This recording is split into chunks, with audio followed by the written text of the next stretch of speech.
Have you ever wondered if being kind actually costs more than it gives back? Think about the last time you went out of your way to help someone. Maybe you stayed late at work to cover for a colleague or lent money to a friend who promised to return it.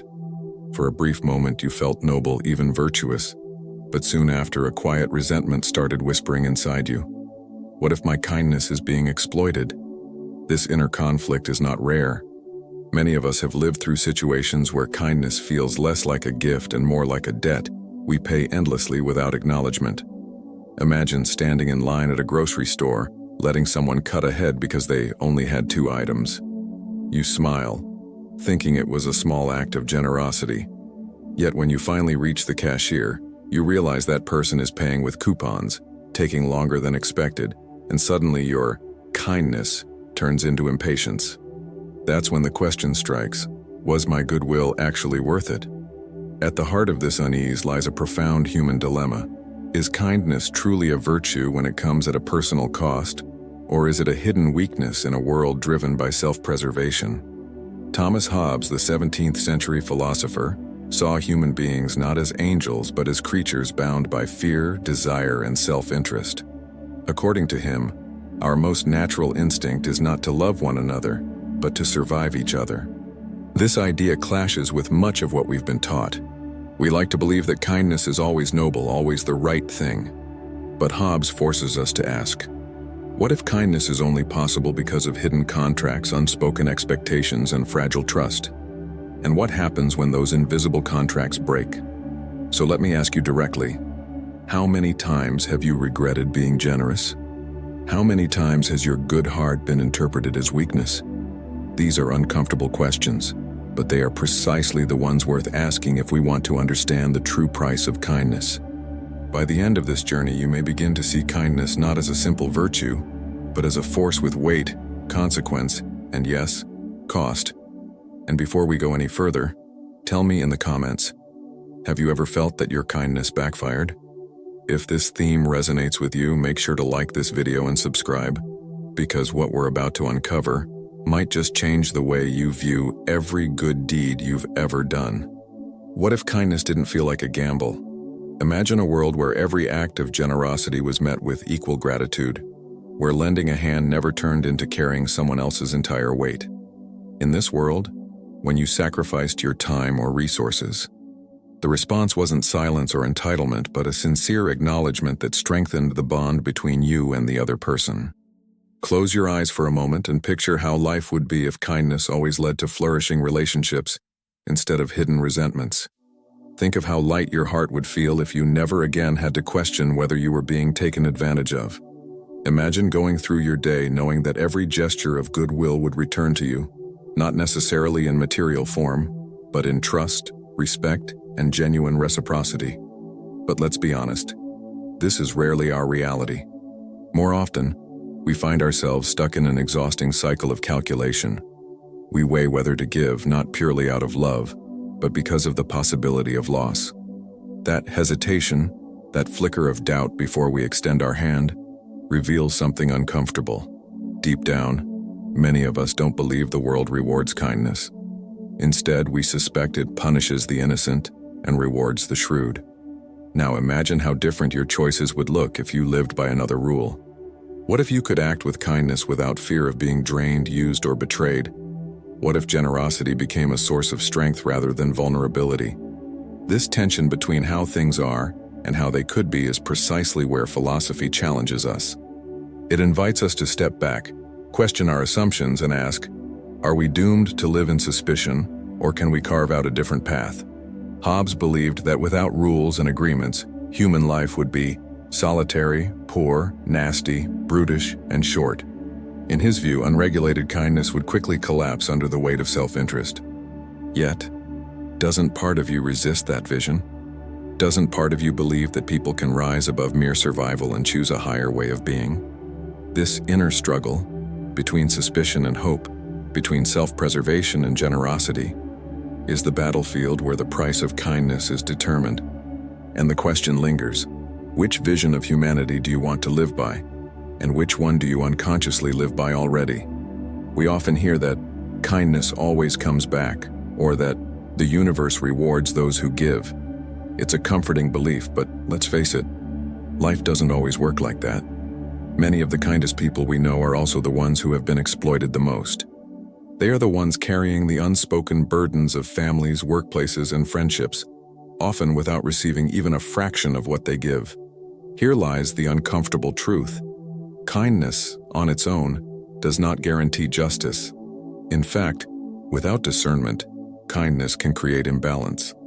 Think about the friend who always agrees to help others move, but never receives help when he needs it. Or the colleague who constantly picks up extra shifts only to be overlooked when promotions come around.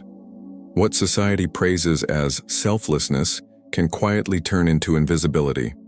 Thomas Hobbes would not have been surprised. He argued that humans are naturally inclined toward self-interest, and any system of morality that ignores this reality risks collapsing. For Hobbes, kindness is not our default state. It is a fragile choice made against the grain of our instincts. And when we forget this, when we romanticize human goodness, we set ourselves up for disappointment. This is the rupture point, the realization that kindness isn't a magical force that bends reality toward fairness. It is a decision made within a world that often fails to reward it. And if you've ever felt bitter after being generous, it's not because you are broken. It's because you've encountered the raw edge of this truth. The disruptive insight is this: kindness without wisdom is not virtue but vulnerability. To give blindly without boundaries or awareness is not noble, it is dangerous. It doesn't elevate humanity. It enables exploitation. So the question shifts. It's no longer just, is kindness worth it, but rather, what kind of kindness builds strength and what kind of kindness destroys it? This reframing cuts through the illusions we've been fed, forcing us to confront the real price of being good in a world that doesn't always reward goodness. And maybe that's the beginning of maturity, recognizing that true kindness must carry both compassion and clarity, both generosity and limits. Anything less is not virtue, but self-sabotage. To fully grasp the weight of this dilemma, we need to return to the voice of Thomas Hobbes, a philosopher who dared to hold up a mirror to human nature without polishing away the cracks. In his masterpiece Leviathan, Hobbes described life in a state of nature, that is, life without laws or contracts, as solitary, poor, nasty, brutish, and short. It was his blunt way of saying that, left to our instincts, we do not naturally choose harmony. We choose survival. This vision might sound pessimistic, but Hobbes wasn't trying to depress us. He was trying to warn us. He believed that if we built our moral expectations on an illusion of human goodness, we would be crushed by disappointment. Instead, Hobbes invited us to build on a more realistic foundation. Human beings are capable of cooperation, but only when they see a clear benefit or a shared contract that protects them. Now pause for a moment and apply this to your own life. How many of your relationship, whether professional, romantic, or familial, truly exist without some form of unspoken contract? You give time, love, or energy, but deep down, don't you also expect respect, loyalty, or recognition in return? Hobbes would argue that this is not hypocrisy. It's simply the truth of human interaction. This insight may feel unsettling, especially if you've been raised on the belief that love or kindness should be unconditional. But Hobbes's harsh realism forces us to reconsider. Maybe the problem isn't that kindness is too costly, but that we have been naive about how it functions in the real world. Kindness, in his framework, is sustainable only when grounded in fairness, reciprocity, and clear boundaries. What makes Hobbes so powerful as a reference point is that he doesn't let us escape into wishful thinking. He strips away the comforting myths and asks us to see ourselves as we really are, not as saints, but as fragile beings navigating fear, need, and desire. By grounding our reflections in Hobbes's realism, we gain clarity. Kindness is not a cheap virtue. It is costly because it runs against the grain of human nature. And yet, precisely because it costs us something, it can also become one of the most profound choices we make. The challenge now is this: can we embrace Hobbes's brutal honesty without falling into cynicism? Can we acknowledge the weight of kindness and still choose it, not out of naivety, but out of strength? Think about the times you've walked away from a conversation or an interaction with a subtle sense of being drained. No one shouted at you, no one openly disrespected you, but something was taken from you: your time, your energy, your trust. This is how exploitation often works, quietly, invisibly, beneath the surface of what appears to be kindness. Many people who pride themselves on being good fail to see these hidden mechanics. They believe that saying yes is always virtuous, that giving is always noble. But beneath that generosity, patterns start to form. The friend who only calls when they need a favor. The colleague who conveniently forgets deadlines, knowing you'll step in. The family member who uses guilt as currency. These are not coincidences. They are dynamics, patterns of behavior that feed on the goodwill of others. Hobbes would argue that such patterns emerge because at our core, humans instinctively seek advantage. It's not necessarily malicious. It's survival. But if unchecked, this survival instinct mutates into entitlement. And when entitlement meets a person who gives without boundaries, exploitation becomes inevitable. Psychology adds another layer here. Research on codependency shows that some people actually find identity in always being needed. They fear rejection so much that they sacrifice themselves to maintain approval. In this sense, unguarded kindness becomes a mask, a way to avoid conflict while secretly eroding one's own strength. The tragedy is that many good people don't even realize they are caught in this trap until resentment boils over. So, let's make it concrete. Ask yourself, when was the last time you agreed to something out of genuine love, and when was the last time you agreed out of fear? Fear of disapproval, rejection, or guilt. That distinction is the dividing line between healthy kindness and hidden exploitation. Here's the paradox. Exploitation thrives not because people are evil, but because they follow invisible rules of advantage. And the ones who suffer most are often those who never learned how to see those rules clearly. If you've ever felt like your kindness is undervalued, it may not be because you're too generous. It may be because you haven't yet learned to recognize and name the silent systems that consume it. And once you see them, you can't unsee them. Sometimes, the deepest truths need to be delivered like sharp, clean cuts. So let me give you a few truths worth remembering. Kindness without boundaries is not kindness. It's surrender. Generosity that erases the self is not virtue, it's self-betrayal. When kindness is given to those who only take, it doesn't heal the world, it fuels its corruption. Hobbes reminds us that survival is our first instinct, but survival without conscience breeds chaos. In the same way, kindness without wisdom breeds exploitation. The two extremes, pure self-interest or blind selflessness, are equally destructive. True strength lives in the tension between them. Here is another truth. The world does not owe you gratitude just because you were kind. And yet, if you give only to receive gratitude, your kindness isn't pure either. The point is not to eliminate generosity, but to transform it, from a reflex of fear or guilt into a deliberate act of character. One more cut. If your kindness always leaves you exhausted, it is no longer kindness. It is a disguised form of fear. These statements may sting, but they also liberate. They strip away the illusions that kindness is always noble or always rewarded. They confront us with the uncomfortable responsibility of choosing how, when, and to whom we give. Think of them as anchors for your memory. The next time you feel pressured to say yes when your heart is screaming no, let one of these truths echo inside you. The next time you feel bitterness rising after a generous act, ask yourself, did I give freely, or did I give hoping to be repaid in recognition? Impactful truths are not meant to comfort. They are meant to awaken. Hobbes himself would argue that the survival of order depends on such awakenings, the moment when individuals stop pretending and start seeing reality as it is.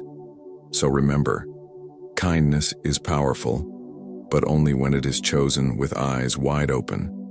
Anything less is not a gift to the world, it is an invitation to be consumed by it. Here's where things get truly fascinating. Kindness lives inside a paradox. On one hand, it is one of the purest expressions of our humanity. On the other, it can expose us to the darkest sides of human nature. How can something so beautiful also carry the seeds of danger? Think about it. To be kind is to open a door. You lower your defenses, you give trust, you expose your vulnerability. That openness can lead to deep connection or to deep betrayal. The very thing that makes kindness noble is the same thing that makes it risky. Hobbes would argue that this duality isn't an accident, it is inevitable. Human beings are torn between two instincts, self-preservation and cooperation. We need others to survive, yet we fear them at the same time. Kindness is where these two instincts collide. It's the bridge between suspicion and solidarity. But a bridge can be crossed in both directions. It can carry love or it can carry exploitation. This is why kindness often feels like a gamble. You never fully know what the other person will do with your gift. Will they cherish it, or will they use it against you? That uncertainty creates tension, but it also creates meaning. Because if kindness carried no risk, it would carry no value. Here lies the paradox revealed. The higher the cost of kindness, the greater its potential to shape character. True generosity is not cheap, and it is not safe. But precisely because it demands sacrifice, it becomes a mirror of who we really are. Think of literature's great examples, from Victor Hugo's Bishop in Les Miserables, who spares Jean Valjean and changes his life, to Shakespeare's tragedies, where misplaced trust often leads to destruction. The lesson is the same. Kindness is both fragile and transformative, both dangerous and divine. So, how do we hold this paradox without collapsing into cynicism or naivete? The answer is not to reject kindness or to give blindly, but to embrace its double-edged nature, to recognize that every act of generosity carries both risk and reward. And maybe the real test of maturity is learning to walk this tightrope, giving without illusion, but also without fear. Because only then can kindness become what it was always meant to be. Not weakness, not manipulation, but the strongest expression of human dignity. If kindness carries such a high cost, why bother at all? Why not shield yourself completely, live only for your own survival, and avoid the pain of betrayal? The answer is simple. Because a life without generosity may be safe, but it is unbearably small. Here's the truth. When kindness is practiced with wisdom, it doesn't deplete you. It enriches you. Not because people will always thank you, but because it shapes your character in ways that nothing else can. Every time you give consciously, with clear boundaries, you strengthen muscles of integrity, courage, and compassion. These are qualities no one can take from you. Think of it like training. The weight of kindness, when lifted properly, makes you stronger. But when carried carelessly, it crushes you. The difference lies in awareness. Instead of giving to everyone indiscriminately, you begin to choose your generosity intentionally. And in doing so, you reclaim control of your life. The personal reward here is profound. Freedom. Freedom from bitterness, because you no longer expect unrealistic returns. Freedom from exhaustion, because you've learned to say no without guilt. Freedom from resentment, because you no longer confuse sacrifice with love. Hobbes believed humans act from self-interest. But here's the twist. Even in his framework, wise kindness still has a place. By choosing generosity strategically, you create bonds of trust that protect you in times of need. In this sense, kindness is not only moral but also deeply practical. And beyond practicality, there's something even more important. When you give without illusion, you discover that the act itself becomes its own reward. You stop asking, "Will this come back to me?" and start realizing, "This action is already shaping who I am." That is a kind of wealth that no betrayal can steal. So here's the promise. Kindness will not always change others, but it will always change you. And when practiced with clarity, it will expand your world, not shrink it.